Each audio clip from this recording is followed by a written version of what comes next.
नमस्कार। जो बाकी बची हुई दीदियां हैं उनके खाते में कब आएगा 10,000 रुपया लेकर डेट आ चुका है, ठीक ना। क्योंकि 26 सितंबर को 75 लाख महिलाओं के खाते में 10,000 रुपया ट्रांसफ़र किया जारी किया। अब बाकी जो बच गई है नई महिलाएं या नई जीविका दीदी जो बची हुई है उनके खाते में पैसा कब ट्रांसफ़र किया जाएगा उसका डेट जारी हुआ है। 14 किस्त में पैसा जो है सबके अकाउंट में जाएगा। 14 बार पैसा ट्रांसफ़र किया जाएगा। यहाँ देख सकते हैं मुख्यमंत्री महिला रोजगार योजना अंतर्गत 10,000 प्रति लाभुक की दर से महिला लाभुकों को राशि अंतरण हेतु निम्न तिथियां निर्धारित है, ठीक ना। पहला किस्त 3 अक्टूबर 2025 शुक्रवार को ट्रांसफ़र किया जाएगा, देख लीजिए। उसके बाद फिर 6 अक्टूबर 2025 सोमवार को ट्रांसफ़र होगा। फिर 17 अक्टूबर 2025 शुक्रवार को ट्रांसफ़र होगा। फिर 24 अक्टूबर 2025 शुक्रवार को ट्रांसफ़र होगा। फिर 31 अक्टूबर 2025 शुक्रवार को ट्रांसफ़र होगा। फिर 7 नवंबर 2025 शुक्रवार को ट्रांसफ़र होगा। फिर 14 नवंबर 2025 शुक्रवार को ट्रांसफ़र होगा। फिर 21 नवंबर को ट्रांसफ़र होगा। फिर 28 नवंबर को ट्रांसफ़र होगा। फिर 5 दिसंबर को ट्रांसफ़र होगा। फिर 12 दिसंबर को, फिर 19 दिसंबर को, फिर 26 दिसंबर को। यानी कि 14 किस्त में पैसा ट्रांसफ़र होगा और सभी शुक्रवार को ही ट्रांसफ़र होगा। मतलब कहने का है कि प्रत्येक सप्ताह आपके खाता में पैसा ट्रांसफ़र किया जाएगा। जो नई जुड़ी हुई दीदियां हैं उनके भी खाते में पैसा आते जाएगा, ठीक ना। 26 सितंबर को जो है ट्रांसफ़र किया 75 लाख महिलाओं के खाते में।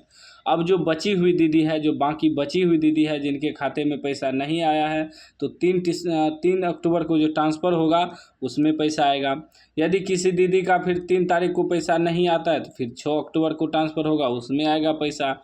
फिर भी कोई बच जाता है तो फिर 17 अक्टूबर को। मतलब पैसा ट्रांसफ़र होते रहेगा। 14 बार पैसा ट्रांसफ़र होगा। 14 तिथियां तक पैसा ट्रांसफ़र होगा, जो कि लास्ट 26 दिसंबर 2025 तक पैसा ट्रांसफ़र होते रहेगा। प्रत्येक सप्ताह पैसा ट्रांसफ़र होगा।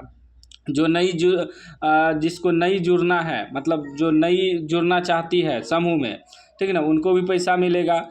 नई जुड़ेगा फिर उसको फिर समूह में जोड़ने के बाद फिर उनको भी आवेदन करना होगा 10,000 के लिए, तब फिर उनको पैसा मिलेगा। यहाँ साफ साफ कह रहा है कि जीविका स्वयं सहायता समूह से जुड़े सभी इच्छुक सदस्य योजना का लाभ लेने के लिए अपने ग्राम संगठन VO में जाकर आवेदन करें।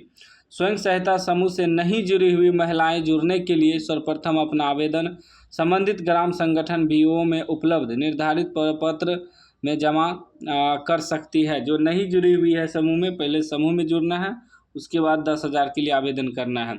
कह रहे शहरी क्षेत्र की महिलाएं जो स्वयं सहायता समूह से जुड़ी है वे अपने क्षेत्र स्तरीय संगठन ALF या ग्राम संगठन VO द्वारा आयोजित विशेष बैठक अथवा नगर निकाय द्वारा आयोजित विशेष बैठक में भाग लेकर आवेदन कर सकती है। शहरी क्षेत्र की महिलाएं जो स्वयं सहायता समूह से नहीं जुड़ी है वे जीविका की वेबसाइट पर जाकर अपना आवेदन कर सकती है। उसके बाद देखिए क्या कर रहा है उपरोक्त तिथियां में अपरिहार्य कारणों से आंशिक परिवर्तन संभव है। लाभ अंतरण कार्यक्रम सभी पात्र महिलाएं लाभुकों को लाभ मिलने तक आगे भी जारी रहेगा। मतलब कहने का मतलब जब तक पूरे महिला को पैसा नहीं मिल जाता है 10,000 रुपया, ठीक ना, तब तक पैसा ट्रांसफ़र होते रहेगा। और ये तिथि दिया गया है 14 तिथि 26 दिसंबर तक, इसको बढ़ाया भी जा सकता है आगे, ठीक ना। क्योंकि नए महिलाएं जब आवेदन करेंगे तो उनको भी पैसा देना है ना, तो फिर तिथि बढ़ेगा। तो याद रखिएगा, जिसके खाते में पैसा नहीं आया है बाकी दीदियों के खाते में, तो 14 तिथियां तक पैसा ट्रांसफ़र होगा। यानी कि 26 दिसंबर 2025 तक हमने सब डेट आपको दिखा दिया। इस डेट तक में पैसा ट्रांसफ़र होगा, सबके खाते में धीरे धीरे पैसा आते जाएगा। बाकी चैनल को आप लोग सब्सक्राइब कर लीजिए, आगे आपको अपडेट वगैरह मिलता रहेगा।